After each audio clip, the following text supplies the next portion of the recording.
இந்த வறுத்த பாசிப்பருப்பு பாசிப்பயிரை அரைச்சதை மிக்சியில் அரைச்சதை இந்த நெய்யோடு சேர்த்து இந்த வெள்ளைப்பாவு சேர்த்து உருண்டை பிடிக்க வேண்டியதான். இந்த பாதாம் எதுக்கு நெய்யில் வரும்னா நம்ம வந்து அப்போ தான் கெட்டு போகாது. ஒரு 4 நாள் வச்சு சாப்பிட்லாம். உருண்டை எடுத்து சாப்பிடும்போது கெட்டு போகாது. பச்சையாக போட்டோம்னா ஏன்னா 10 நிமிஷம் தண்ணியில் போட்டு ஊற வைக்கிறோம் பார்த்தீங்களா, அதனால் பூஜைத்தன்மை வேணும். தான் இந்த மாதிரி நெய்யில் வறுத்துட்டோன்னா நமக்கு வந்து கெட்டு போகாது, வச்சு சாப்பிட்லாம். ஃப்ரிட்ஜெலாம் வைக்க தேவையில்லை, வெளில வச்சு சாப்பிட்லாம்.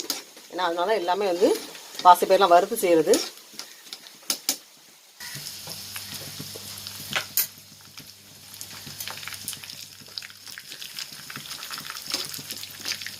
ஸ்டவ் ஆஃப் பண்ணிடலாம். போதும். அந்த சூட்லேயே